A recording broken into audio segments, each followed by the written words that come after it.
Category था, adjustment, satisfied और ये उसमें हम लोगों ने डिस्कशन में जो चीज निकला कि अगर ईश्वर आए, भगवान जी मिले, अल्लाह ताला मिले, वाहे गुरु मिले, कुदरत नेचर जो भी मिले, जो भी शक्ति है वो मिले, और वो बोले कि मेरे दोस्त आप मुझे बताओ, आपको अगर मैं मौका दूं तो किस लाइफ में जाना चाहोगे, कैसा जीवन जीना चाहोगे? तो आपने किसको चॉइस किया? विजनरी को चॉइस किया कि नहीं जी मैं भी विजनरी पर्सन बनना चाहता हूं। इसके बाद विजनरी बनने के लिए हमने कुछ पैरामीटर बताया कि आखिर हम विजनरी क्यों नहीं थे। यहां बैठे 99% लोग एवरेज इंसान क्यों रह गए? आपकी इनकम लाख रुपए प्लस हर महीने कंटिन्यू क्यों नहीं हो रही है? कंटिन्यू। तो बाद में पता चला कि पैसा ये बोलता है, पैसा तो कह रही है तुम्हारे पास है, हम आने को तैयार है, तुम्हारे अंदर इतनी तथा है मुझे रखने की, तो पैसा कह रही है कि अगर तुम मुझे पाना चाहते हो तो खूब पढ़ाई कर लो, इतना पढ़ लो कि कोई भी कंपटीशन के एग्जाम में बैठो तुम पास हो। पैसा कह रही है तुम इतना पढ़ लो कि यूपीएससी में बैठो, वहां तुम क्रैक कर दो, एमबीबीएस क्रैक मारो, बड़े से बड़ी जॉब तुम्हारे हाथ में, और तुम बस कंपटीशन एग्जाम पास करो, बाकी आने को तैयार मैं हूं। ऐसा ही तो बोलती है। तो बात पता ये चला कि यहाँ 99% लोग उस वाले लेवल की पढ़ाई, हम लोगों ने कौन सा पढ़ाई किया जीवन में? एवरेज पढ़ाई। हम लोग एवरेज पढ़ाई ही किए हैं। ऐसा नहीं कि हम पढ़े लिखे, ये मत कहा करो। मैं तो भरी सभा में कहता हूं 5 साल लगा मुझे हाई स्कूल पास होने, ये सच है, वो भी क्लियर होगा। तो पैसा कमाने का पहला रास्ता था खूब पढ़ाई कर लो। दूसरा रास्ता ये था, पैसा कहती है अगर भाई जब आप पढ़ नहीं सकते हो तो आपके अंदर कुछ एक्स्ट्रा टैलेंट होना चाहिए। एक्स्ट्रा टैलेंट कैसा? या तो आप बहुत अच्छे गायक हो जाओ, या बहुत अच्छे मुक्केबाज बन जाओ, या बहुत अच्छा किसी भी गेम का प्लेयर बन जाओ। अगर आपके अंदर कुछ एक्स्ट्रा टैलेंट है तब भी मैं तुम्हारे पास आने के लिए तैयार हूं, ऐसा पैसा बोलती है। तो पता चला कि यहां पर 99% ऐसे लोग बैठे हैं जिनके पास न तो टैलेंट है न तो पढ़ाई है। हम लोग कौन लोग हैं? एवरेज आदमी। ना तो हम बहुत अच्छा पढ़े लिखे हैं, न बहुत अच्छा टैलेंट है। इसको कल की सेशन में जो मैंने बताया ना, ब्लाइंड स्पॉट वाला, कि स्वीकार करो, और आप जितना जल्दी स्वीकार कर लेंगे कि मैं एवरेज इंसान हूं, आपके ही फायदे की बात है। तीसरा ऑप्शन था पैसे के लिए कि पैसा कहती चलो ठीक है तुम पढ़े लिखे नहीं हो, तुम्हारे अंदर टैलेंट नहीं है, तो तीसरा ऑप्शन ये था या तो तुम्हारा जन्म ही किसी सफल परिवार में हुआ होता, या अगर गरीब परिवार में पैदा हुए हो तो किसी सफल परिवार के बहन बेटी से या लड़के से शादी कर लो। ये तीन ही ऑप्शन इस धरती पे, आप चाहे जितनी बातें कर लो, जब आप अंडरलाइन करके जब आप निकालोगे टोटल, तो पता चलेगा पैसे कमाने के 3 ही रास्ते हैं। या तो खूब पढ़ लो, या टैलेंट हो, या पहले से आपके दादा परदादा इतना पैसे कमाए हो कि खर्च करने पे भी ना खत्म। तो पता ये चला कि यहां बैठा 99% लोग ये तीनों पैरामीटर पे फेल हो रहे हैं। तो प्रश्न ये था कि जब आप तीनों में पास नहीं हो रहे हो, आप एवरेज हो, तो फिर आप जाओगे कहां? करना क्या चाहिए? तो पहला प्रश्न ये था, या तो गरीबी को स्वीकार कर लो कि भैया हमारे लिए कुछ है ही नहीं, और दूसरा ये था कि अगर मैं एवरेज हूं तो क्या है ऐसा इस धरती पे कोई चौथा काम? किसी ने सोचा कि भाई गरीब को, एवरेज आदमी को कैसे सफल किया जाए? तो किसी ने सोचा, उसने डायरेक्ट सेलिंग प्लेटफॉर्म बना दिया कि डायरेक्ट सेलिंग एक ऐसा प्लेटफॉर्म है जहां पर हर एवरेज आदमी, जिसने न तो खूब ज्यादा पढ़ाई कर पाया, न जिसके पास बहुत टैलेंट है, न किसी सफल घर में पैदा हुआ, हर एवरेज आदमी अगर डायरेक्ट सेलिंग करे और डायरेक्ट सेलिंग के सिस्टम पर अगर चलना शुरू कर दे, तो हर एवरेज आदमी बाकी सब पे भारी पड़ सकता है। वो प्लेटफॉर्म तैयार है। एवरेज आदमी भी अपने सपनों की जिंदगी जी सकता है। तो उसके लिए क्या बना? डायरेक्ट सेलिंग बना। उस डायरेक्ट सेलिंग में AWPL बना। लेकिन प्रश्न ये आया कि चलो डायरेक्ट सेलिंग तो बन गया, चूंकि हम अपने इंडस्ट्री में लाए किसको, एवरेज इंसान को लाए। अब एवरेज इंसान जब आता है तो बड़ा नाटक करता है, दुनिया जाने एक इंसान एवरेज वाला क्यों रह गया, एक इंसान एवरेज इंसान क्यों बन के रह गया, क्योंकि उसने बहुत ज्यादा नाटक किया था। पढ़ाई के टाइम नाटक किया, पढ़ाई के टाइम उसको टीचर नहीं पसंद आया, स्कूल नहीं पसंद आया, पढ़ाई के टाइम अगर वो नाटक नहीं करता तो कहीं का आईएएस होता। जब स्टूडेंट लाइफ बच्चा था, टैलेंट अपना बढ़ा सकता था, अपना डांस का स्किल बढ़ा सकता था, सिंगिंग का स्किल बढ़ा सकता था, स्पोर्ट्समैन बन सकता था, लेकिन नाटक किया। एवरेज इंसान की परेशानी यही है कि नाटकबाज होता है, नाटकबाज होता है, गुस्सेबाज होता है, मुंह फुलौआ वाला होता है। तो इस इंडस्ट्री में आगे लोग एवरेज इंसान, और एवरेज इंसान सबसे बड़ा चैलेंज यही होता है कि एवरेज इंसान को किस दिमाग में अच्छी चीजें डालें। तो हमने वहां पर बताया कि भाई साहब 5 साल आपको तकलीफ होगा, याद है ना, 5 साल आप तकलीफ में रहोगे, दुनिया भर की तकलीफ आएगी, उस तकलीफ को सह लोगे तो 5 से 6 साल में आप एवरेज इंसान से की कैटेगरी से निकलकर आप अपने आप विजनरी पर्सन में आना शुरू कर देंगे। तो 5 साल का समय दे पाएंगे, सारे लोग दे पाएंगे। फिर मैंने आपको दिखाया इस इंडस्ट्री के सफल लोगों को कि भैया जिस इंडस्ट्री को आज आपको समझा रहा हूं, जहां आप मुंह फुला रहते हो कि मेरा अपलाइन, मेरा डाउनलाइन, एक लेग तू चला, एक लेग मैं चलाऊं, ध्यान से सुन लेना, इस इंडस्ट्री में एक लेग मिल गई तुम्हारी किस्मत है, चलाना लेकिन दोनों तुम्ही को है, समझ रहे हो ना। ये मत सोचा करो कि, और अगर आपका फार्मूला है कि एक लाइन अपलाइन चलाएगा तो फिर मैं तो बेवकूफ हूं कि मैं दोनों लाइन में काम करता हूं। 99.9% अगर जिस इंसान को एक लेग में बिजनेस मिल गया, मैंने जो देखा है वो केवल फेल ही हुआ है। एकाध तो हो गए हैं जो सफल हुए होंगे, वो खाली पैसा कमाए जो सफल हुए, इज्जत तो मिला ही नहीं सर। इस हाल में फोटो के साथ जो हैं और यहां जो बैठे हैं, कुछ लोग हैं जो एक लेग में बिजनेस करते हैं, पैसे कमा रहे हैं, लेकिन उनको कोई जानता उनका नहीं है, समझ रहे हैं आप। मेरी पॉपुलैरिटी इसलिए बढ़ती चले गई दिन पर दिन क्योंकि मैं दोनों लेग वाला आदमी। एक ऐसा टोपाज बता दे, रूबी स्टार बता दे, टोपाज नहीं, अब तो टोपाज बहुत हो गए, एक ऐसा सफायर बता दे जिसके लेग में मैं बिजनेस करने कभी न गया हूं। आगे सब बैठे, सफायर कोई बताया जिसमें नहीं गया हूं। टोपाज इसलिए मैं नहीं बोलूंगा कि टोपाज तो आप जनरेट कर लो। तो मेरे दोस्त 2 लेग का बिजनेस है, तो पहले दिन हमने ये क्लियर किया, उसके बाद आपने होस्टिंग सीखा, हेल्थ अवेयरनेस सीखा, मार्केटिंग प्लान सीखा, ऑब्जेक्शन सॉल्यूशन आपने सीखा, और जिस हिसाब से आपने कल परसों आपने पेपर दिया था, एग्जाम दिया था कल सुबह, और जिस हिसाब से आपकी कॉपियां चेक हुई, सारे लीडर ने चेक किया, आपको बताऊं सब पास, सब पास।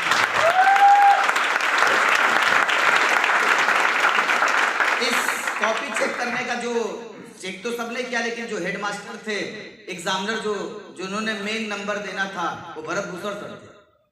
ये कह के हंस रहे थे कि सर देखो ना सारे क्वेश्चन सबके सही हैं, कैसे सही हो गया।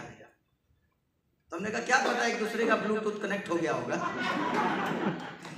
है नहीं, सबका लगभग हो रहा है। लेकिन अच्छी बात है यार, एग्जाम इसलिए नहीं होता है कि आपको कलेक्टर बनना है, एग्जाम इसलिए किया जाता है, अरे कम से कम थोड़ी देर के लिए दिमाग तो जा रहा है ना, अरे बच्चे नकल ही करके निकले, कर तो रहे हो आप ना। बहुत शानदार आपने नंबर लाए, कोई फेल नहीं हुआ, सब ने डिक्टेंशन पाया है, सब ऊपर ही है 75% के। 33 वाला मेरे बिरादरी का एक भी नहीं मिला कि मेरे भी समाज का कोई हो कि 33% वाला हो, सब लोग ऊपर वाले हो। यानी एक बात क्लियर है, हमसे ज्यादा बुद्धिमान लोग यहाँ बैठे हैं। अब उसमें फर्स्ट सेकेंड थर्ड कौन पाया, अभी अगले 1-2 घंटे में आपको पता चलेगा, उसको मान सम्मान और सब कुछ मिलेगा। कल आपने ऑब्जेक्शन सॉल्यूशन के बाद आपने प्रोडक्ट की ट्रेनिंग पाई, वो प्रोडक्ट की ट्रेनिंग आपके काम आने वाली है या नहीं। प्रोडक्ट की ट्रेनिंग वैसे तो हम हमेशा जूम पे कराते रहते हैं, महीने में 2 बार तो कराते हैं, लेकिन जूम पर देखना और साक्षात सामने देखना, फर्क आया था कि नहीं आया? मैं बताऊं, हकीकत में आप लोग पहली बार प्रोडक्ट ट्रेनिंग पाए हैं।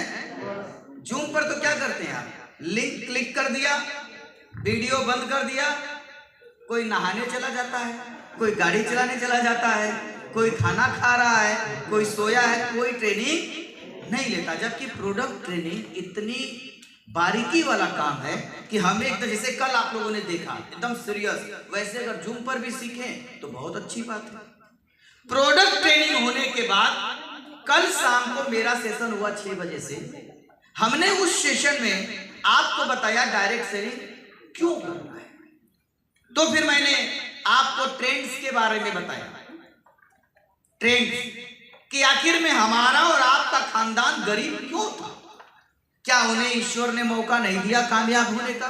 तो पता चला कि नहीं भैया, डायरेक्ट सेलिंग पहली इंडस्ट्री थोड़ी, इसके पहले भी बहुत सारी इंडस्ट्री आई, और जब जब इंडस्ट्री आई हम उस जमाने के लोगों को मौका मिलता चला गया। लेकिन समस्या ये थी कि जब जब मौका मिला, भारत के लोगों की समस्या ये है कि उन्होंने उस मौके को भुना नहीं पाए। रीजन क्या था? भारत के ज्यादातर लोगों को ना करने की आदत है। ये 2-3 लोग खड़े कौन है?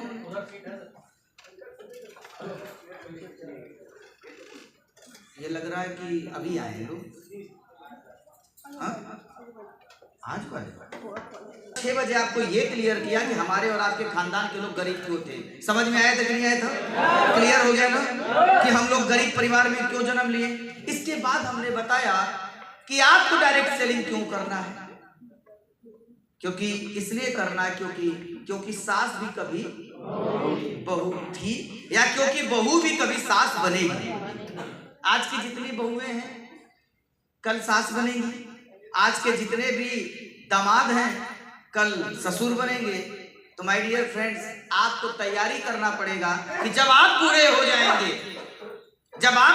जाएंगे तब क्या करना। समझ में आया था कि नहीं आया था? उस स्लाइड को चलते चलते आपने क्या क्या फील किया था? सारे जवान लोग अपना बुढ़ापा समझ में आ गया था ना?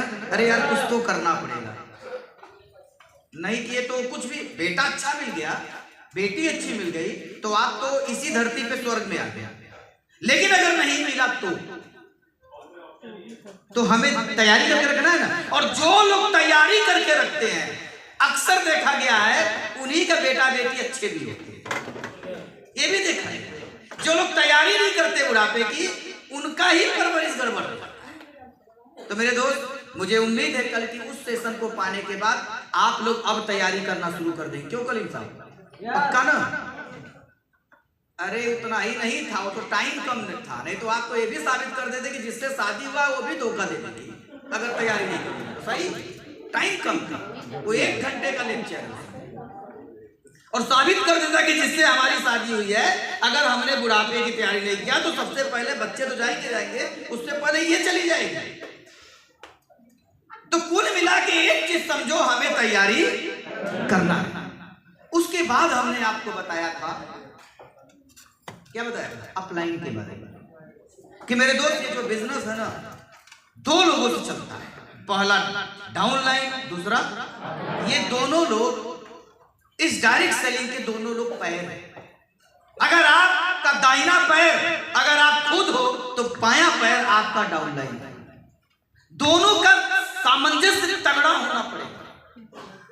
अगर दोनों का सामंजस्य तगड़ा नहीं होगा तो आदमी कैसा हो जाएगा?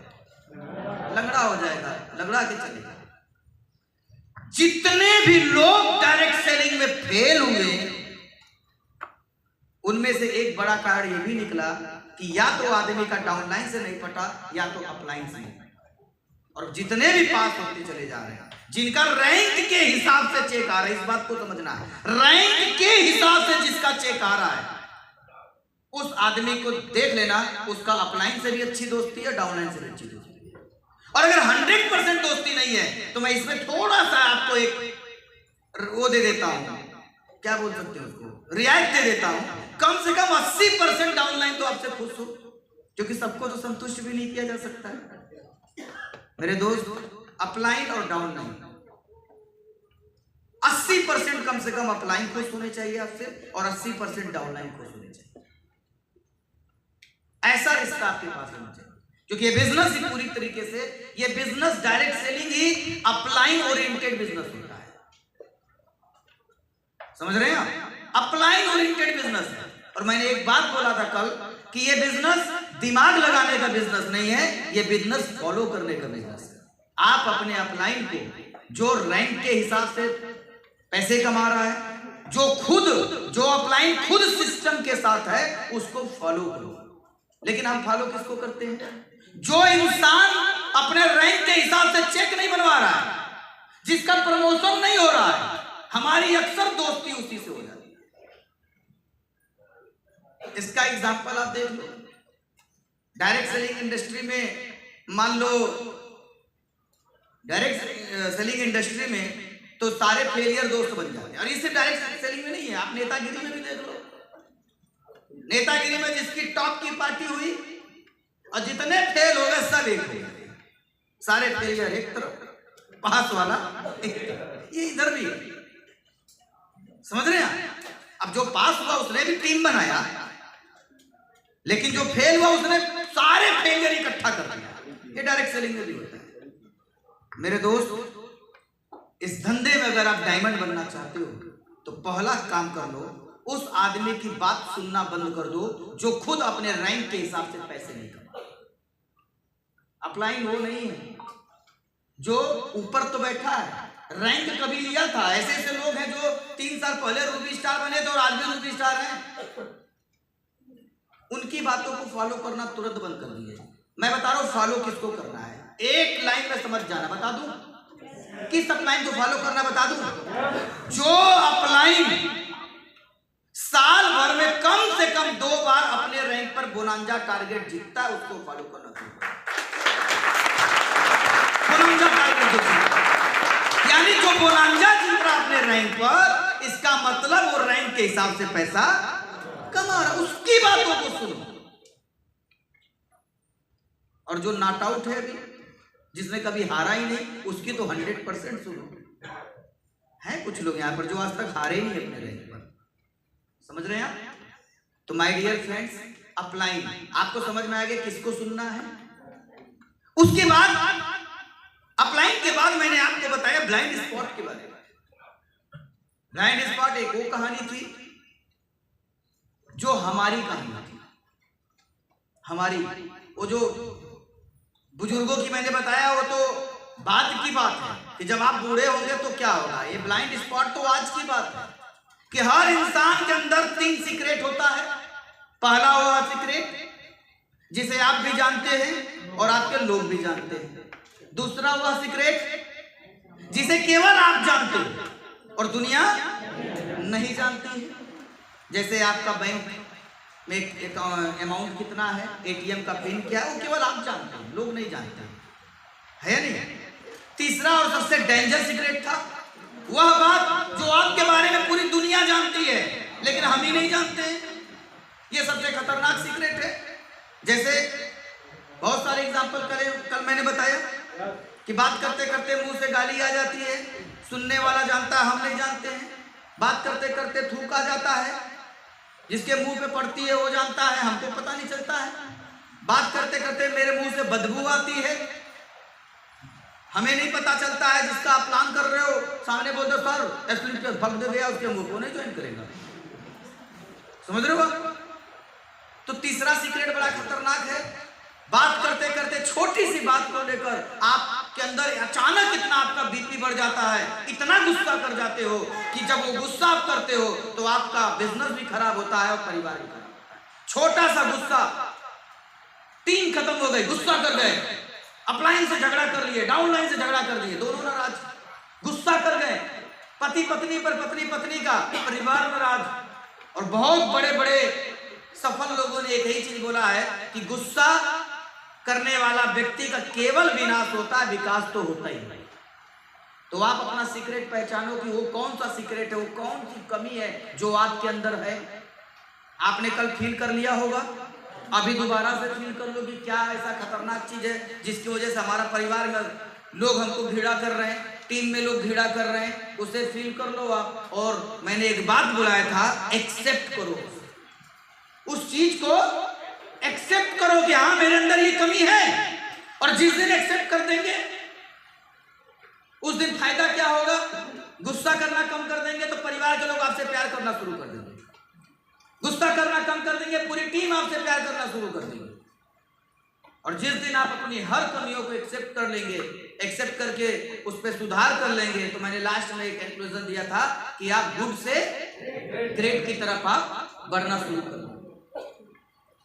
और ग्रेट की तरफ जब जाएंगे तो फिर मैंने एक चीज आपसे बोला था कि आप डायमंड बनना चाहते हैं, तो डायमंड बनने के लिए मैंने आपसे कल वचन लिया था कि जो जो चीजें बताऊंगा सब आप अपने पे अमल करेंगे, बोला ये भी था। तो माय डियर फ्रेंड, हमने बताया था कि सरेंडर कर दो, किस पर, अपने ड्रीम पर, अपने ड्रीम के प्रति समर्पण, अनकंडीशनली सरेंडर टू ड्रीम। कल बोला था कि नहीं बोला था? आपका ड्रीम क्या है? डायमंड बनना, डायमंड बनना। तो अगर डायमंड बनना है तो क्या करना पड़ेगा? खुद को समर्पित कर देना पड़ेगा। दुनिया में हर आदमी जिस भी फील्ड में सफल हुआ है, आप सबकी जीवनी पढ़ो और लास्ट में सबके अंदर एक कॉमन चीज दिखेगी, उस व्यक्ति ने समर्पित कर दिया था उस चीज को पाने के लिए। पाने से पहले की जीवनी पढ़ना। मैं एक दिन एक किताब में पढ़ रहा था माननीय प्रधानमंत्री श्री नरेंद्र मोदी जी के बारे में। देखो, मैं प्रचारक नहीं हूं उनका, मैं उनके पार्टी में नहीं हूं, मेरा नेतागिरी से कोई, लेकिन एक दिन पढ़ा, किताब में बात लिखी थी, कितना सत्य है कितना असत्यवाद की बात है, लेकिन जो मैसेज मैंने निकाला, पता चला कि मोदी जी शादी से पहले बहुत घूमते थे। नेतागिरी में तो घूमना ही होता है ना। तो उनके घर वाले परेशान, क्योंकि मोदी जी का गोल क्लियर था कि मुझे देश की सेवा करना, मुझे विधायक बनना है, सांसद बनना है। उस टाइम शायद प्रधानमंत्री का गोल नहीं रहा, लेकिन बड़ा नेता बनना ये गोल चाहिए था। घर वाले परेशान, क्योंकि जब आप घूमोगे तो घर वाले कहेंगे साला घुमंतू है, लेकिन आपको पता मेरा गोल सेट है कि मुझे एक दिन नेतागिरी करना है। डायरेक्ट सेलिंग करोगे, आपका गोल सेट है, घूमना पड़ेगा। घर वाले परेशान, तो उनकी शादी कर दिया गया, क्योंकि कहते हैं जब कोई लड़का बहुत घूमता है तो उसको शादी कर देगा। ये घूमेगा भाई साहब, 20 दिन भी शादी हो नहीं चली थी, क्योंकि उन्होंने सरेंडर कर लिया था कि मुझे नेतागिरी करना है। किसी का भी नाम ले लो। कल मैंने सचिन तेंदुलकर, विनोद कांबली का एग्जांपल दिया कि सचिन से बहुत ज्यादा टैलेंटेड था विनोद कांबली, लेकिन वो सरेंडर नहीं किया क्रिकेट के प्रति। वो कई काम करता रहा, बीच बीच में खत्म हो गया। एक आदमी आप बताओ जो अपने फील्ड में टॉप किया हो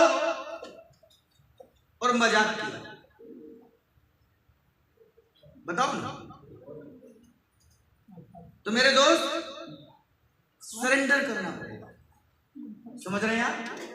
सरेंडर करना पड़ेगा। हर आदमी जो सफल हुआ किसी भी फील्ड में, उसने उस टाइम, जैसे एक एग्जांपल दिया कि भैया आईएएस कोई बना है, देखो आईएएस की तैयारी तो इस देश में लाखों लोग करते हैं ना, लेकिन बनते कितने हैं? साल भर में बनते कितने होंगे? कुछ हजार लोग, वही 1000 के अंदर ही लाखों लोग एग्जाम में बैठते हैं। अगर आपने बोला 500 मैं आप ही को, उसी को अगर मैं बोलूं तो 500 लोग आईएएस बनते हैं। लाख में से 500, ये जो 500 लोग होते हैं ना, आप जाके उनसे मिलो। आप मिलते एक्चुअल में किसको है? जो प्री का एग्जाम नहीं निकाल पाया, जो मेंस को क्लियर नहीं कर पाया, आप उनसे मिल पाते। जो रियल का आईएएस है ना, उससे मिलो। आप पूछो आप कि भैया जब आप तैयारी कर रहे थे, जब आप आईएएस नहीं बने थे, तो कितने लोगों की शादी अटेंड किया, कितनों का बर्थडे अटेंड किया, और कितनों से बाबू बाबू खेला?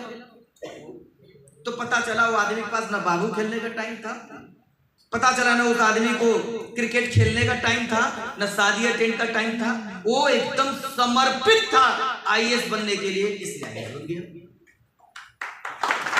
यानी कल को मैंने आपको बताया कि अगर डायमंड बनना है तो आपको भी समर्पित होना पड़ेगा। मैं पिछले 2019 से फुल टाइम एसएलपीएस को कर रहा हूं। आज तक इस दौरान मैंने केवल 2-3 शादी अटेंड किया है, वो भी 2-3 शादी ऐसे लोगों की थी जिसका मना नहीं कर सकते थे। पहला शादी अटेंड किया 2019 में संजय सर का, इसलिए किया क्योंकि मेरे कोर मेंबर थे, मेरे उस टाइम के टोपाज थे, 2019 में टोपाज लेवल बहुत बड़ी बात है। ठीक, दूसरा शादी बीपी सर क्या अटेंड किया था बस, और तीसरा अभिषेक कुमार सर क्या किया। ये 3 शादियां अटेंड किया है, बताओ 6 साल। और जितने भी फेलियर एवरेज आदमी 6 साल में बताओ कितनी शादी की अटेंड की। लोगों के मुंह से ये सुनता हूं, सर मामा की लड़की की शादी है, बुआ की शादी है, भैया की शादी है, साली की शादी है, इसकी शादी, उसकी शादी, मीटिंग में नहीं आऊंगा। सर माँ कसम खा के बता रहा हूं, पिछले 6 सालों में हमने एक चीज बोला है अपने लोगों से कि मेरा मीटिंग है इसलिए शादी में नहीं आऊंगा, और हर एक आदमी एक चीज बोलता है शादी है इसलिए मीटिंग में नहीं आऊंगा। मुझे बताओ आपको क्या चॉइस करना चाहिए? यहाँ तो आप यही बोलोगे, लेकिन जैसे ही आप 4 बजे इस होटल से बाहर निकलोगे ना, तो फिर आप उसी माहौल में फंस जाएंगे। फिर आप अपने अप्लायंस बोलोगे, सर बगल वाले घर के ना वो भैंस थी, उसकी बच्चा दी है, इसलिए आज नहीं होगा। अरे वो उसके घर की बच्चा है, उसके घर में पूछो, तुमसे क्या मतलब है? मैं तो इतना सरेंडर कर लिया। तो मेरे दोस्त, कल मैंने सरेंडर पे आपसे बात किया था, और आपने मेरे से वादा किया अगर आपकी आंखें खुली होगी, दिल से कुछ अगर आवाज आई होगी, अगर आपके अंदर से अगर आवाज आ रही है, तो आपको पहला काम क्या करना होगा? सरेंडर कर देना। क्योंकि आप एक चीज याद रखना, सफल आदमी का सोशल लाइफ नहीं होता। सफल आदमी का सोशल लाइफ, जब तक वो सफल नहीं हो गया तब तक उसके पहले स्ट्रगल टाइम में सोशल लाइफ नहीं होता है। और जिसका सोशल लाइफ होता है 90% लोग सफल। तो आपको कैसा आदमी बनना है? सामाजिक आदमी या फिर इमोशनल एंड विजनरी आदमी? और एक बात और सुन लो, हमने 3 शादी अटेंड किया 6 सालों में, लेकिन इसका मतलब ये नहीं कि हमारे यहाँ मैरिज कार्ड नहीं आता, बहुत इन्विटेशन आता है। जो एकदम नहीं जाते शादी में, उनके यहाँ तो भर भर के कार्ड, समझ रहे हैं आप? तो मेरे दोस्त, आप सारे लोगों से एक चीज कहूंगा कि आप लोग को अगर डायमंड बनने का अगर निर्णय ले लिया, तो पहला काम क्या करना है? पहला काम क्या करना है? सरेंडर करो। और जब सरेंडर कर देंगे तो दूसरा चीज दिखेगा ही नहीं आपको। और 3 चीजों से दूरी बनाने के लिए बोला था, नींद, नारी और नशा से दूरी बनाना। जिसको सोने की आदत है, मैंने ऐसे ऐसे लोगों को देखा है जो 10 बजे सुबह सोकर उठते हैं, 9 बजे सुबह उठते हैं। भाई साहब, सफल आदमी कभी भी इतना लंबा नहीं सोता है। एक आध दिन हो गया चल रहा है, तबीयत खराब है, या आप रात में काफी देर तक काम किया, 2 बजे 3 बजे तक, तो ठीक है। हम काम भी नहीं करते। फेलियर आदमी क्या करता है? मोबाइल उठाएगा रात को, जैसे ही मोबाइल उठाएगा रात में, अब स्टार्ट, बाबू बाबू बाबू बाबू, उसकी बाबू, मेरी बाबू, तेरी बाबू करते करते रात का 2 बजेगा। 2 बजे सोएगा, समझ रहे हो? 2 बजे जब तुम सोओगे, फालतू की चीजें करोगे, फेसबुक खेलोगे, इंस्टा खेलोगे, वो शेयर चैट खेलोगे, तो भाई साहब 10 बजे उठोगे। तो सफल आदमी के अंदर कॉमन चीज देखना, वो सोता कम, और फेलियर आदमी, एवरेज आदमी सोता ज्यादा है। तो अगर सफलता चाहिए तो आपको आज से अपने हैबिट में बदलाव करना होगा। नींद से दूरी बनाओ, नारी से दूरी बनाओ, और नशे से दूरी बनाओ। नशा, एल्कोहल डाल लोगे अगर शरीर के अंदर, तो नींद तो आएगा ही। और एल्कोहल अगर लेके प्लान करने जाओगे तो कौन जुड़ेगा आपसे? कोई नहीं जुड़ेगा। तो मेरे दोस्त, कल हमने इन सारी टॉपिक पे आपसे बात किया। लास्ट में एक बात किया था, जो आज का अभी वहीं से हम स्टार्ट करेंगे कि लिस्ट बनाओ। और क्यों बनाओ ये भी मैंने बता दिया था, कैसे बनाओ ये भी बता दिया था, बड़ी लिस्ट कैसे बनाओगे ये भी बता दिया था, और छोटे छोटे ये बोल दिया था कि कम से कम 200 लोगों का नाम लिख के अभी आइएगा। कितने लोग लाएंगे? हाथ नहीं उठाइए, डायरी उठाइए कि भैया ये देखो। अरे बंद करके नहीं, खोल के, और पक्का उठाना।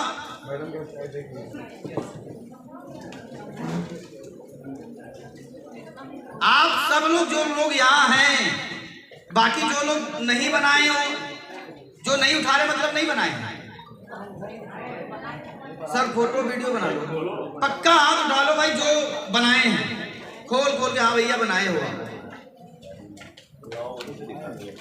सर मैं क्यों नहीं सफायर बन रहा हूँ, आप लोग के लिए भी था ये काम। बधाई दूंगा आपको तो 5 बनने का, लेकिन ड्यूटी आपकी नहीं थी। आप लोग खोल के देखो, जितने लोग नहीं बनाए देखो 90% लोगों ने बनाया।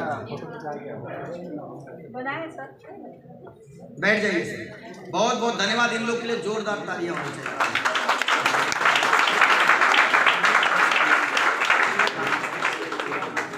मुझे भी अच्छा लग रहा है कि हाँ अच्छे लोग यहाँ बैठे हैं। जो लोग नहीं बनाए हैं अभी भी मैं बोलूंगा बना लो, बना लो, समझ रहे हो? बना लो। जो नहीं बना, अरे भैया मेरे को सुनो, बात आपस में करने। मैंने कल क्या बोला था? जो ज्यादा सुनता है वो ज्यादा सफल होता है। सुनो आप, जो नहीं बनाए हैं, जो लोग नहीं बनाए हैं, मेरा मन कह रहा है कि उनको लिखना नहीं आता है, वो मेरे बिरादरी का अनपढ़ आदमी भाई। जो लिख नहीं सकता वो कैसे बनाएगा, है या नहीं? तो सारे अनपढ़ भाइयों को बहुत बहुत धन्यवाद कि कम से कम कोई तो मेरे समाज का है, कोई तो मेरे समाज का है। तो एक अनपढ़ आदमी कैसे लिस्ट बनाएगा? कमरा नंबर 304 में मैं अनपढ़ अभी रहूंगा इस ट्रेनिंग के बाद। वो सारे अनपढ़ लोग मेरे से मिलेंगे, फिर मैं बताऊंगा कि मैं अनपढ़ था तो मैं अनपढ़ आदमी कैसे लिस्ट बनाया। अनपढ़ ही अनपढ़ को समझ सकता है, इसे भी स्वीकार कर कि मैं अनपढ़ हूं। नहीं तो वही बात हो गई कि मैं फिर पूछूंगा आपसे कोई ऐसा क्वेश्चन कि हाथ उठाओ, फिर पूछूंगा जैसे मान लो मैं ये पूछूं कितने लोग अभी चाय पिए, हाथ उठाइए, तो लोग हाथ उठाएंगे। कितने लोग नहीं पिए, वो भी हाथ उठाओ, वो भी हाथ उठाएंगे। फिर देखना तीसरा एक ऐसा कैटेगरी है भारत में जो दोनों में नहीं है।